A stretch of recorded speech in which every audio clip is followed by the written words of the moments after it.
Hello friend, मैं आप लोगों के लिए 10th का आज चैप्टर 1 एनसीईआरटी बुक का लेकर के आया हूं, जो कि है क्या तो रियल नंबर वास्तविक संख्या। मैथ का 10वीं का क्लास 10th का है, क्लास 10th का है। क्लास 10th का टॉपिक है मैथ का चैप्टर 1 रियल नंबर यानी वास्तविक संख्या। तो देखिए, हम लोग इसको डिटेल से समझने के लिए सबसे पहले पीछे की कुछ संख्याओं के बारे में लेते हैं। तो सबसे पहले हमारा आता है वास्तविक संख्या यानी रियल नंबर, उसके बाद आता है पूर्ण संख्या, उसके बाद आता है पूर्णांक संख्या, उसके बाद आता है परिमेय संख्या, उसके बाद आता है अपरिमेय संख्या, जो कि संख्याओं के बारे का एक संपूर्ण भंडार में लेकर के आया हूं। अब धीरे धीरे समझते हैं जो सभी संख्याओं के बारे में, नंबर के बारे में, ये सब है क्या आखिर। तो देखिए, वास्तविक संख्या जो है एक से लेकर अनंत तक जितनी भी संख्याएं होती है वो क्या कहलाती है तो वास्तविक संख्याएं कहलाती है। एक से लेकर अनंत तक, 1 2 3 4 5 अनंत तक जाएगी, जितने तक वो जाएगी सारी की सारी संख्या क्या कहलाएगी वास्तविक संख्या। उसके बाद सेकंड नंबर पे आते हैं पूर्ण संख्या। पूर्ण संख्या हम लोग किसको कहते हैं तो पूर्ण संख्या क्या कहता है, जो जीरो को लेकर के चलना है, जीरो से लेकर के अनंत तक, 1 2 3 4 5, जीरो से लेकर के अनंत तक, जीरो से लेकर के अनंत तक जितनी भी संख्याएं हैं वो सारी क्या है पूर्ण संख्या है। अब देखिए, वास्तविक संख्या और पूर्ण संख्या में यही डिफरेंस इसी है, जो वास्तविक संख्या में 1 से अनंत तक रहता है और पूर्ण संख्या में 0 से लेकर के अनंत तक रहता है, तो वो क्या कहलाता है पूर्ण संख्या। उसके बाद आते हैं हम लोग पूर्णांक संख्या में यानी इंटीजर में। तो इंटीजर जो होता है वो दो टाइप के होते हैं। वो क्या होते हैं, दो टाइप से होते हैं। एक होता है पूर्णांक संख्या जो होता है, एक होता है धनात्मक, दूसरा होता है ऋणात्मक। धनात्मक और ऋणात्मक। धनात्मक का चिन्ह जो होता है वो प्लस का होता है, नहीं भी होता है, और ऋणात्मक का माइनस का रहता है। अब यहां पे देखिए, पूर्णांक संख्या इंटीजर किसको कहते हैं आखिर, तो इंटीजर क्या कहता है, 0 से लेकर अनंत तक इधर जाना ही है, 1 2 3 4 अनंत तक जाना है, और 0 से कम पीछे भी अनंत तक जाना है, यानी 0 से पीछे भी -1 -2 -3 -4 -5, ये इधर भी अनंत तक जाएगी और उधर भी कहा जाएगी अनंत तक जाएगी। तो ये हमारा क्या कहलाएगा इंटीजर कहलाएगी। क्या कहलाएगी इंटीजर। अब देखिए, ये इंटीजर जो है उधर अनंत तक जाता है और इधर भी अनंत तक जाती है। ये दो टाइप के होते हैं, एक होते हैं ऋणात्मक, एक होते हैं धनात्मक। अब इसमें है क्या टॉपिक, तो देखिए, जितनी भी वास्तविक संख्याएं होती है वो एक पूर्ण संख्याएं होती है। जितनी भी वास्तविक संख्या होती है वो क्या कहलाती है, एक पूर्ण संख्या कहलाती है। और जितने भी पूर्ण संख्या है वो एक क्या है पूर्णांक संख्या है। जितने भी पूर्ण संख्या है वो क्या कहलाती है, एक पूर्णांक संख्या कहलाती है। और पूर्णांक संख्या में है और ऐड हो जाता है, यानी पूर्णांक संख्या ऋणात्मक भी होता है और धनात्मक भी होता है। दो टाइप के होते हैं। पूर्णांक संख्या को दो भागों में बांटा गया है, एक धनात्मक एक ऋणात्मक। जितनी भी कमी या घाटा रहेगा उसको हम लोग ऋणात्मक पूर्णांक कहेंगे, या इसमें माइनस का चिन्ह लगाया जाता है। और जितने भी कमी और घाटा को छोड़ करके है वो क्या कहलाएगा धनात्मक। धनात्मक में प्लस का चिन्ह रहता है और कभी कभी नहीं भी रहता है। नहीं रहने का मतलब होता है प्लस का चिन्ह है, और ऋणात्मक में हमेशा माइनस का चिन्ह लगा हुआ रहता है। उसके बाद ध्यान देंगे अपने लोग, तो आगे इसको समझेंगे। तो देखिए, ये जो है रोक तो रोकने रहा। तो देखिए, तो पूर्णांक संख्या दो टाइप के होते हैं, धनात्मक और ऋणात्मक। ठीक है, धनात्मक और ऋणात्मक। अब ये जो सारे हैं ये हमारा क्या है, ये जितने हैं और ये जितना है ये है धनात्मक और ये क्या है ऋणात्मक है। ये क्या है, ऋणात्मक और ये धनात्मक है। आई होप कि आप लोग को थोड़ा बहुत समझ में आया होगा। उसके बाद यहां पे देखते हैं परिमेय। परिमेय संख्या किसको कहते हैं भाई? परिमेय संख्या जो होती है, जितने भी वास्तविक संख्या, पूर्ण संख्या, पूर्णांक संख्या है, वो सभी एक क्या है, परिमेय संख्या है। अब परिमेय संख्या का परिभाषा लिखा जाता है, कहता है क्या, जिसे हम, वैसे परिभाषा क्या लिखते हैं, और जिसको हम पी बाय क्यू के रूप में लिखते हैं, जिसको हम पी बाय क्यू के रूप में लिखते हैं, जहां Q is equal to not zero होता है तथा पी एवं क्यू एक दूसरे से सह अभाज्य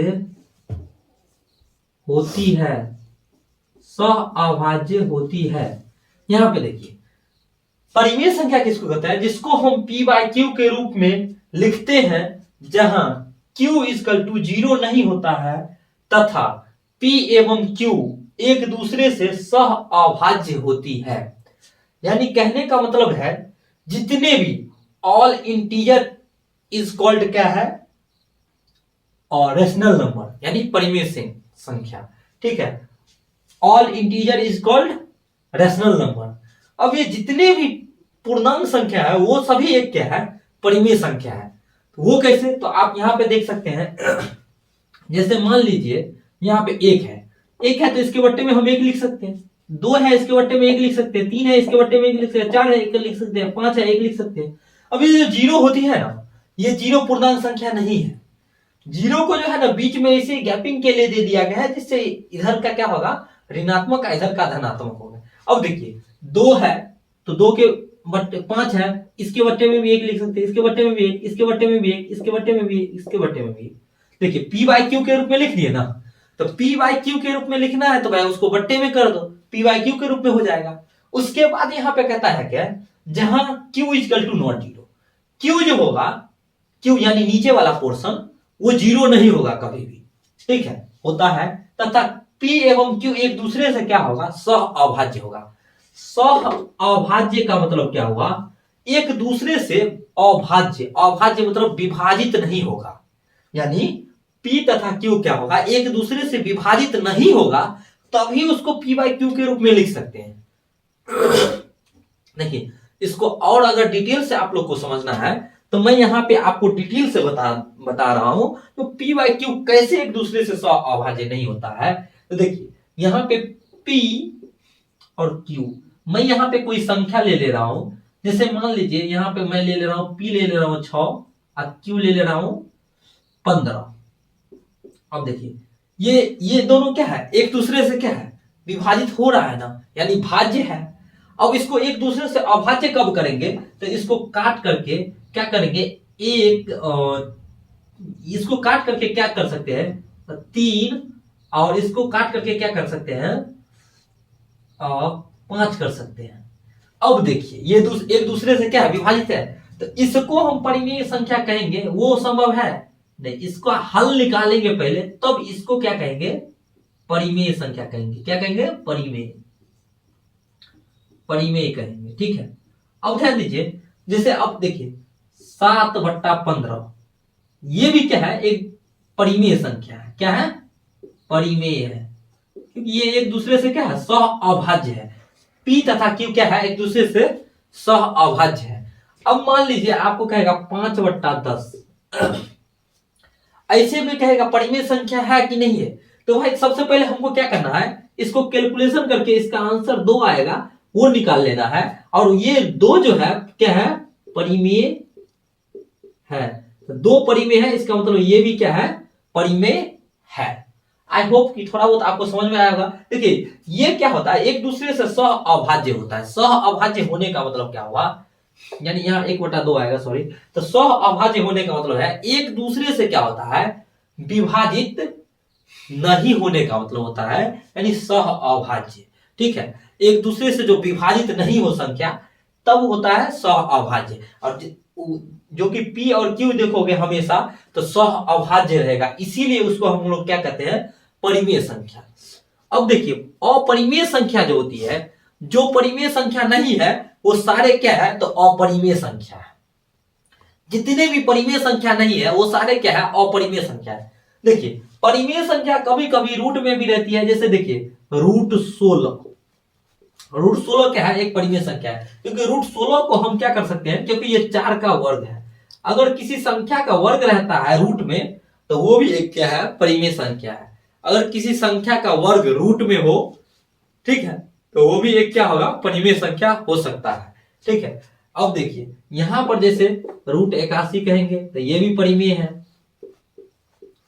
√81 भी क्या है, परिमेय है, क्योंकि √81 का हम लोग क्या कर सकते हैं, वर्ग कर सकते हैं, वर्गमूल कर सकते हैं। 9×81 हो सकता है, वर्ग करके निकाल सकते हैं। ठीक है, 4 को हम √16 को हम लोग 4 लिख सकते हैं।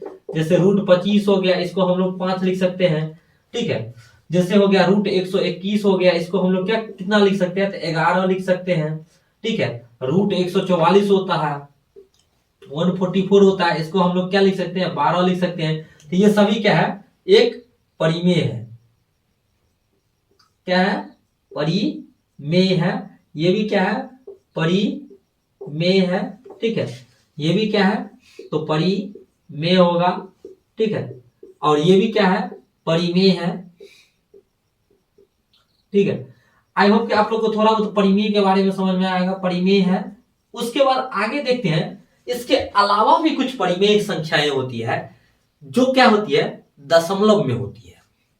तो उसको भी हम लोग समझने की कोशिश करेंगे। तो देखिए दशमलव में जो होती है उसका कहने का फंडामेंटल क्या है, जो दशमलव प्रसार आपको कहता है, जो दशमलव प्रसार वाला क्या परिमेय संख्या है, तो देखिए दशमलव प्रसार वाला भी जो होता है वो भी क्या होता है, परिमेय संख्या होती है। तो देखिए दशमलव प्रसार जो होती है, दशमलव प्रसार और दशमलव प्रसार, देखिए दशमलव प्रसार भी क्या होती है, तो 2 टाइप के होते हैं। ठीक है, एक होता है शांत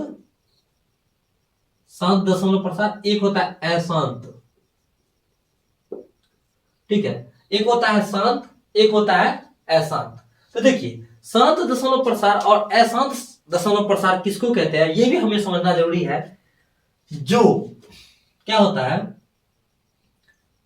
जो किसी निश्चित अंकों के बाद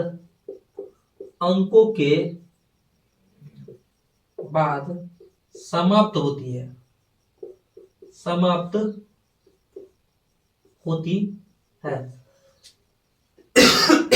देखिए कहने का क्या मतलब है, जो किसी निश्चित अंकों के बाद समाप्त होती है वो हमारा शांत दशमलव प्रसार होता है। और अशांत दशमलव प्रसार क्या होता है, जो अनिश्चित होती है, जो अनिश्चित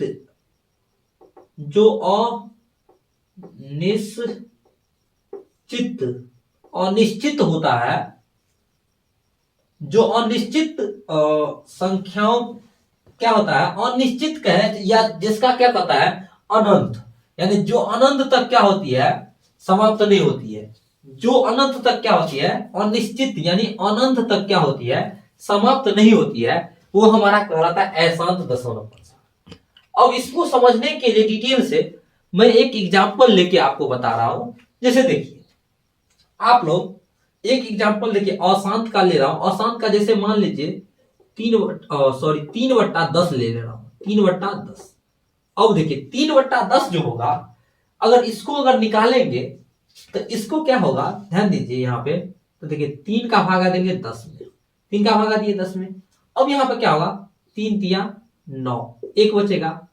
फिर क्या करेंगे, दशमलव देंगे, 0 देंगे, 3 तिया 9, एक बचेगा, फिर 0 देंगे, 3 तिया 9, फिर एक बचेगा, 0 देंगे, फिर 3 तिया 9, एक बचेगा, 0 देंगे।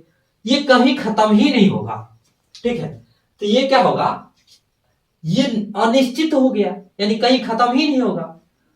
तो इसको हम लोग क्या कहते हैं, अशांत कहते हैं। क्या कहते हैं, अशांत। और शांत कहते हैं क्या, जो 4 अंक पे जाकर के, जैसे हम लोग कहते हैं, जैसे हम लोग कहेंगे 7/16।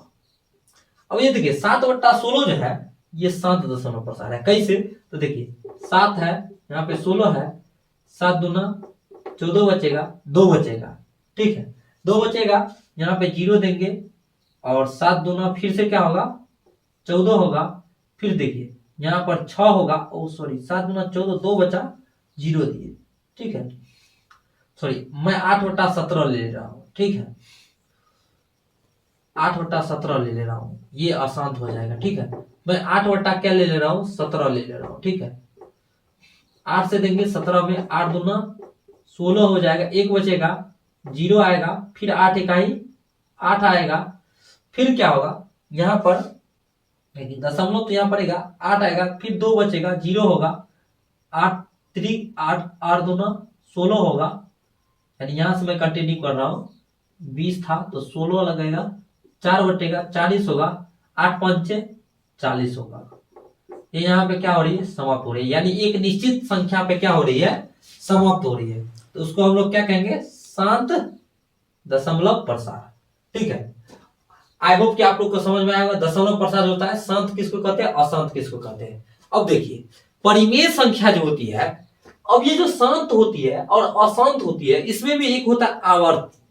तो देखिए शांत या अशांत आवर्ती दशमलव प्रसार जिसका होता है वो क्या होती है, परिमेय संख्या होती है, और जिसका दशमलव प्रसार अशांत रहता है, दशमलव प्रसार अशांत रहती है, यानी कहीं पे खत्म नहीं रहता, चलते ही जाता है आगे, तो वो क्या होती है, अशांत अनावर्ती होती है, और उसे हम लोग क्या कहेंगे, अपरिमेय कहेंगे।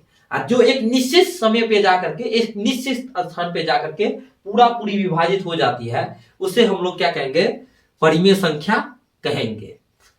तो आप लोगों को यह भी समझ में आएगा परिमेय संख्या शांत अशांत दशमलव प्रसार में भी होती है, ठीक है। उसके बाद दूसरी नंबर बात, परिमेय संख्या, सभी पूर्णांक संख्या एक परिमेय संख्या होती है। जितनी भी पूर्णांक संख्याएं हैं वो क्या है, एक परिमेय संख्या है। जितनी भी पूर्णांक संख्याएं वो क्या है, एक परिमेय संख्या होती है। देखिए तो परिमेय संख्या 10वीं के एग्जाम में 2-3 ऑब्जेक्टिव परिमेय संख्या पे रहता ही है, और एक 2 नंबर का क्वेश्चन यानी सिद्ध करने वाला रहता है, जो सिद्ध कीजिए कि ये रूट दिया रहता है और कहता है सिद्ध कीजिए ये परिमेय संख्या यानी अपरिमेय संख्या है, ठीक है।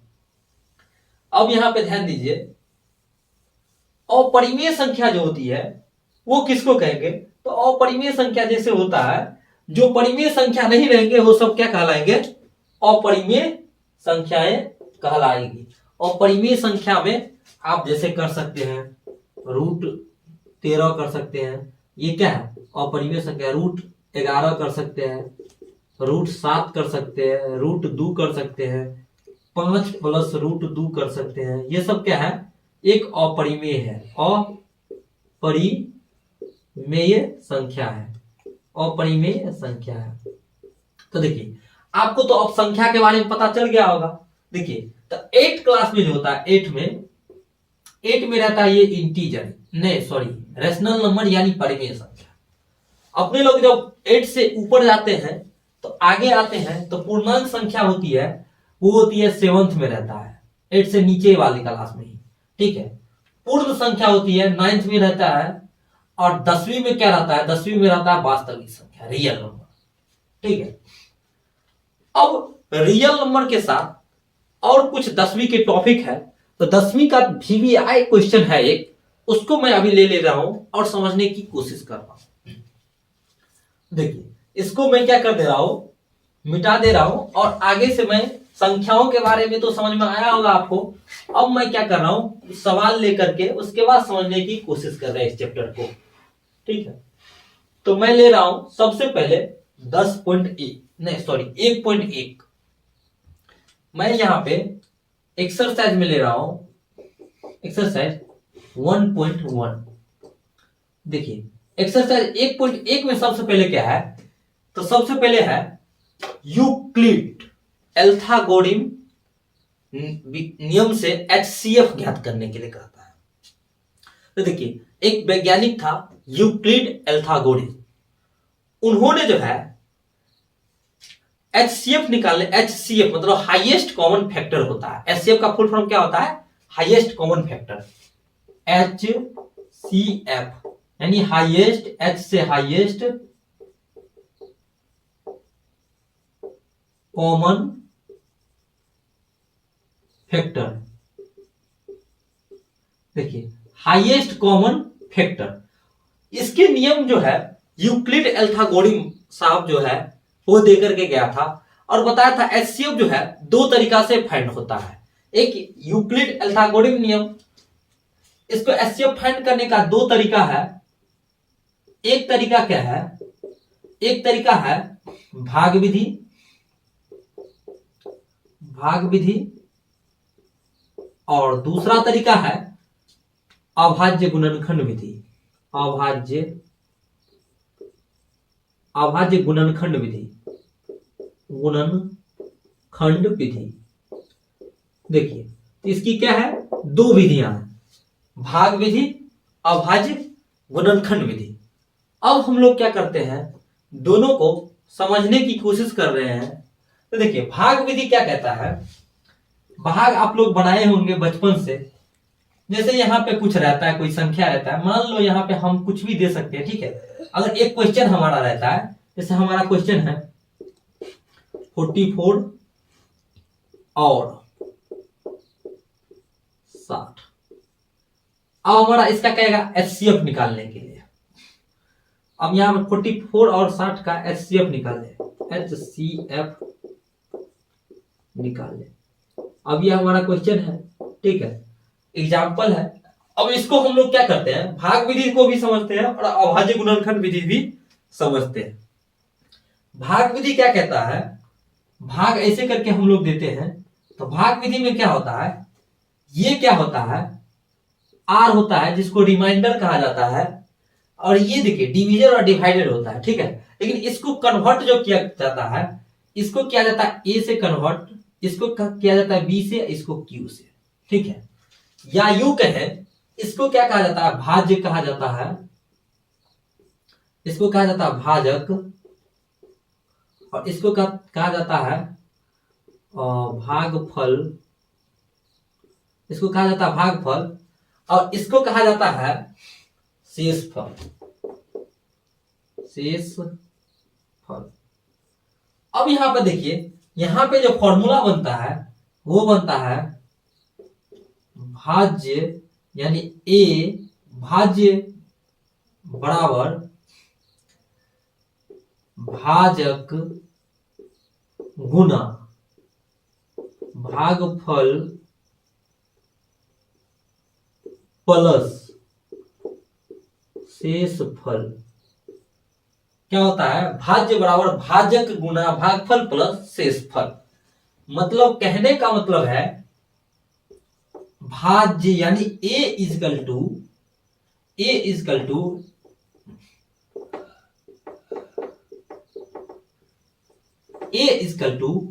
B गुना Q plus R, A is equal to B गुना Q प्लस R। ये हमारा क्या है, भाग्य विधि का क्या है, फॉर्मूला है। इस फॉर्मूला पे हम लोग क्या करते हैं, 2 नंबर में हर एक साल बोर्ड एग्जाम, बिहार बोर्ड में 2 नंबर का हर एक साल एक क्वेश्चन रहती ही है। हम लोग देखेंगे 2022 में कौन सा क्वेश्चन पूछा था और 2023 में कौन सा VVI है, उसको भी हम लोग अभी बताएंगे, जो कौन सा क्वेश्चन पूछने की चांस है इस बार। अब यहाँ पे देखिए, जैसे हम ये एग्जाम्पल लिए थे, इस एग्जाम्पल द्वारा इसको समझते हैं। देखिए अब इसमें एक पॉइंट निकालता है कि भाई ये दो संख्याएं हैं, HCF निकालने के लिए दिया है, तो हम लोग A किसको ले और B किसको ले। तो हमेशा ध्यान रखें, जो बड़ी वाली संख्याएं होती है उसको A लिया जाता है और B जो होती है वो छोटी वाली संख्याएं होती है। यानी A जो होती है वो बड़ा होता है B से, ये बात भी हमेशा ध्यान दें। और बी जो होता है आर से क्या होता है, बड़ा होता है बी। ये दो कॉमन बात है, ये हमेशा ध्यान दें। बी से बड़ा ए होता है और आर से बड़ा क्या होता है, बी होता है। ठीक है, अब हम लोग क्या करते हैं, इनको लेकर के देखते हैं। जैसे देखिए 44 है और यहां पे कितना है, 60 है। ये बी हो गया, ये क्या है, ए है। अब इसको करेंगे तो एक बार में आएगा 44 आएगा। यहां पे करेंगे 10 से 6 जाएगा तो कितना बचे, 4 जाएगा तो 6 बचेगा। और यहां पर 5 से 1 4 जाएगा तो कितना बचेगा, 1 बचेगा। ठीक ना आएगा। अब क्या करेंगे, यहां पे इसको इस बार घेर देंगे और ये जो बी है इसको यहां पे सेट कर देंगे। 44 दो बार में लगेगा, क्या आएगा 32। फिर यहां पे 2 आएगा, 1 आएगा। फिर यहां पे एक बार करेंगे 16 को यहां पर ऐड करेंगे। फिर एक बार में पढ़ेंगे 12 आएगा। फिर यहां पे क्या आया, 4 आया। फिर यहां पे करेंगे और ये 12 यहां पर क्या करेंगे, शिफ्ट करेंगे, इधर को उठाकर यहां शिफ्ट करेंगे। 4 किया 12 आ गया, यानी कट गया, यहां पे कट गया। ठीक है, तो देखिए इसका जो HCF निकला, ये जो कंक्लूजन निकला इसका, ये HCF निकला। HCF यहां पे क्या आ रहा है, HCF इजकल टू कितना आ रहा है, 4 आ रहा है। HCF हमारा क्या आया, 4 आया। अब HCF 4 आया हम लोग का। ठीक है, तो अब यहां पे देखिए, यहां पे इसका समीकरण बनेगा। जितना ये टेबल बना है उतना इसका क्या खाना यानी घर बना है उतना समीकरण बनेगा। यानी 1 2 3 4 समीकरण इसमें क्या है, संभव है। तो समीकरण इस पे बनाएंगे, इस बेसिक पे, यानी A is equal to B multiply Q plus R। तो पहले देखिए सबसे फर्स्ट इक्वेशन बनाएंगे तो वो क्या होगा, पहले में क्या होगा, यानी A यानी 60 इजकल टू B यानी 44 मल्टीपल Q यानी Q यानी 1 एड R यानी 60। दूसरा समीकरण बनेगा यहां पे, यानी 44 इजकल टू B यानी 16 मल्टीपल Q यानी 2 एड 12 R यानी 12। तीसरे नंबर पे बनेगा 16 इजकल टू B यानी 12 मल्टीपल Q यानी 1 8 4। चौथा समीकरण हमारा क्या बनेगा, चौथा समीकरण जो बनेगा वो बनेगा 12 A यानी 12 इजकल टू B यानी 4 मल्टीपल Q यानी 3 एड 0। देखिए हमारा क्या बना, 1 2 और ये क्या बना, तीसरा इक्वेशन है 1 2 3 और ये क्या बना, चौथा इक्वेशन। 4 इक्वेशन में क्या हुआ, हमारा सवाल क्या हो गया, कंप्लीट हो गया। अब इसी क्वेश्चन को मैं क्या कर दे रहा हूं, भाग विधि से बनाने की कोशिश कर रहा हूं। तो इसी टॉपिक को हम भाग विधि से बनाएंगे तो 44 को भाग विधि से कंप्लीट हो गया। अभाज्य गुणनखंड विधि से बनाएंगे। तो देखिए अभाज्य गुणनखंड विधि से बनाने के लिए क्या करना पड़ता है, देखिए तो 44 का अलग से अभाज्य गुणनखंड करेंगे, 2 से करेंगे 22 आएगा, 2 से करेंगे 11 आएगा, 2 का पावर 2 मल्टीप्लाई 11 का पावर 1 आएगा, कितना इजकल टू 44 इजकल टू। फिर क्या करेंगे, 60 का अभाज्य गुणनखंड निकालेंगे, 2 से करेंगे 30 आएगा, 2 से करेंगे 15 आएगा, 3 से करेंगे 5 आएगा, 5 से करेंगे 1 आएगा, 2 का घात 2 मल्टीप्लाई 3 का घात 1 मल्टीप्लाई 5 का घात 1। ये कितना इजकल टू है, 60 इजकल टू। अब यहां पे देखेंगे 44 इजकल टू क्या आया था, इजकल टू 2 का पावर 2 मल्टीप्लाई 11 का पावर 1। अब इन दोनों में हम लोग को क्या करना क्या है, तो ध्यान दीजिए यहां पे एचसीएफ निकालने के लिए देखना है क्या, हाईएस्ट कॉमन फैक्टर। मतलब अब देखना है इन दोनों में कौन सा ऐसा संख्या है जो दोनों में कॉमन है, जो दोनों में स्थित है। तो दोनों में जो स्थित है वो है 2। 2 क्या है, इस इक्वेशन में भी और इसमें भी दोनों में क्या है, स्थित है। तो 2 हमारा क्या हो गया, HCF। अब 2 जो है, 2 का घात जो होगा, 2 हमारा यहाँ HCF नहीं आ रहा है, दो का सबसे निम्नतम घात को लेना है, जो दोनों में स्थित है संख्या उसका सबसे निम्नतम घात। तो दो का सबसे निम्नतम घात कितना है, दो ही है, तो दो का घात दो यानी 4 हमारा यहाँ का क्या बन गया, HCF, यानी क्या बन गया, दो का घात दो यानी 4 हमारा क्या है, HCF। अब इसमें क्या होता है, HCF निकालने के साथ साथ इसमें आप लोग एक चीज और निकाल सकते हैं, वो है हमारा LCM। तो LCM हम लोग कैसे निकाल सकते हैं, हम क्या कर दे रहे हैं, इसको मिटा करके मैं यहाँ पे LCM वगैरह कैसे निकालते हैं उसको हम लोग समझते हैं। देखिए हम इसको क्या कर दे रहे हैं, मिटा दे रहे हैं, और यहाँ पे मैं इसका LCM निकालने का तरीका बता रहा हूं। देखिए तो LCM इसमें कैसे निकलेगा, तो इसमें जितनी भी संख्याएं हैं सबको एक एक बार लिख लीजिए। तो देखिए सबसे पहले इसमें क्या स्थित है, दो स्थित है, दो को एक बार लिख लीजिए, मल्टीपल। अब क्या स्थित है, 3 स्थित है। अब क्या स्थित है, 5 स्थित है। अब क्या स्थित है, 11 स्थित है। अब देखिए उसमें घातों की अधिकतम मान लेना है। देखिए हमेशा एक बात याद रखे, नोट कर ले, यहाँ पे नोट में HCF में घातों का निम्नतम मान लेना है, निम्नतम मान लेना है,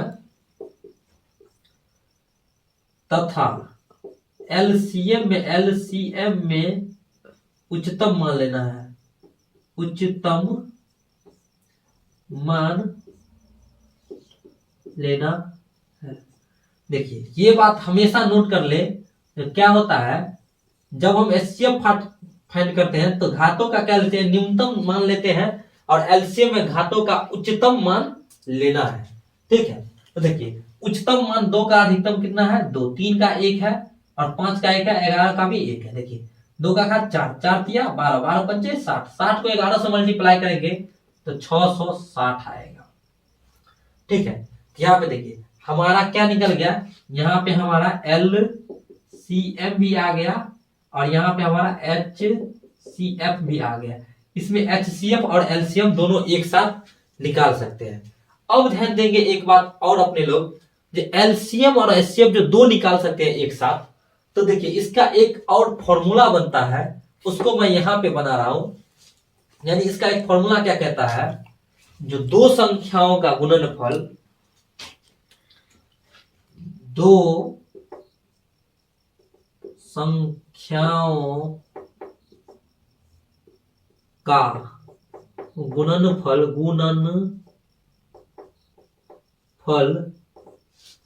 दो संख्याओं का गुणनफल HCF LCM गुणे HCF होता है, LCM मल्टीपल HCF होता है। दो संख्याओं का गुणनफल क्या होता है, LCM गुणे HCF होता है। दो संख्याओं का गुणनफल LCM गुणे HCF होता है। देखिए जैसे दो संख्याएं क्या है, तो 44 और 60, यानी 44 मल्टीपल 60 इक्वल टू जितना होगा उतना ही होगा 660 मल्टीपल 4, ये दोनों क्या होगा, इक्वल होगा। ठीक है, इसका जितना कैलकुलेशन आएगा उतना ही कैलकुलेशन इसका भी आएगा। यानी दो संख्याओं का गुणनफल HCF गुणे LCM होता है। आई होप कि आप लोग को थोड़ा बहुत LCM और HCF के बारे में समझ में आया होगा। दो विधियां हैं, भाग विधि और अभाज्य गुणनखंड विधि, दोनों बोर्ड एग्जाम में 2-2 नंबर का क्वेश्चन बनता है। अब इस साल का VVI क्वेश्चन 10वीं के टॉपिक में है, 1.1 में है, जो कि हम चैप्टर का क्वेश्चन स्टार्ट करने जा रहे हैं। एक प्रश्नावली 1.1, देखिए 1.1 में कहता है क्या, अभाज्य गुणनखंड विधि ने एल्थागोरिथम विधि से क्या करने के लिए, यूक्लिड एल्थागोरिथम यानी भाग विधि से क्या करने के लिए, तो HCF फाइंड करने के लिए कहता है। ठीक है, तो सबसे पहला में है कितना, तो बंद कर दूंगा, तो देखिए मैं जो है प्रश्नावली 1.1 का एक HCF जो इस बार का VVI होने वाला है, वो VVI HCF मैं ले रहा हूं, यानी VVI HCF है, वो क्या है, तो यूक्लिड एल्थागोरिथम विधि से बनाने के लिए वो है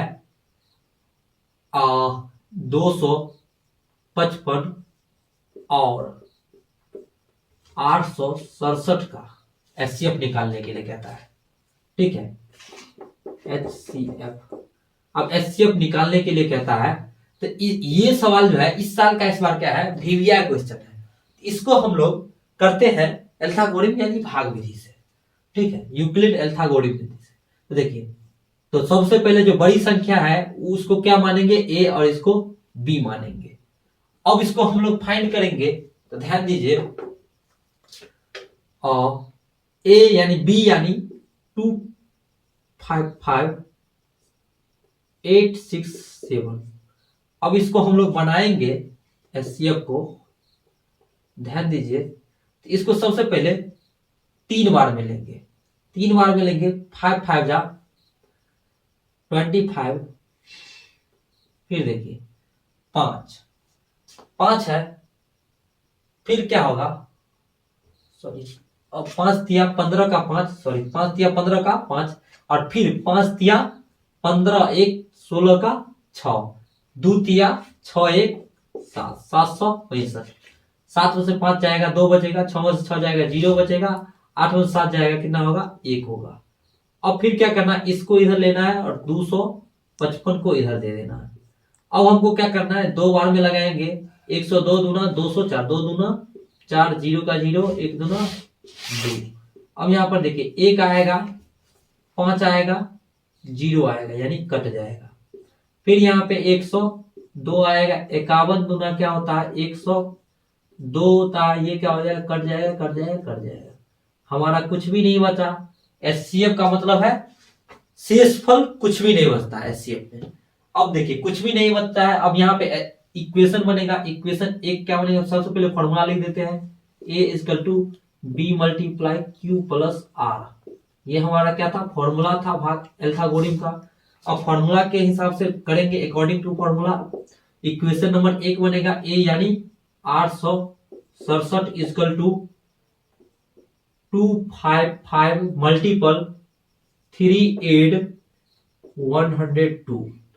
अगला इक्वेशन बनेगा, इक्वेशन नंबर 2 क्या बनेगा, 255 = 102 × 2851। इक्वेशन नंबर 3 क्या बनेगा, 51 = 51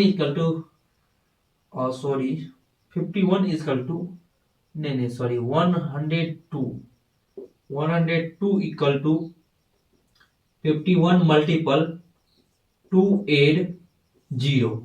ये हमारा 3 इक्वेशन बना इस साल का। ये क्या है, VVI क्वेश्चन है। 2 क्वेश्चन और है प्रश्नावली 1.1 का पहला में, उस क्वेश्चन को आप लोग खुद कर लेंगे इस फॉर्मूला के अनुसार। आई होप कि आप लोगों को मैथ का बेसिक पॉइंट समझ में आया होगा।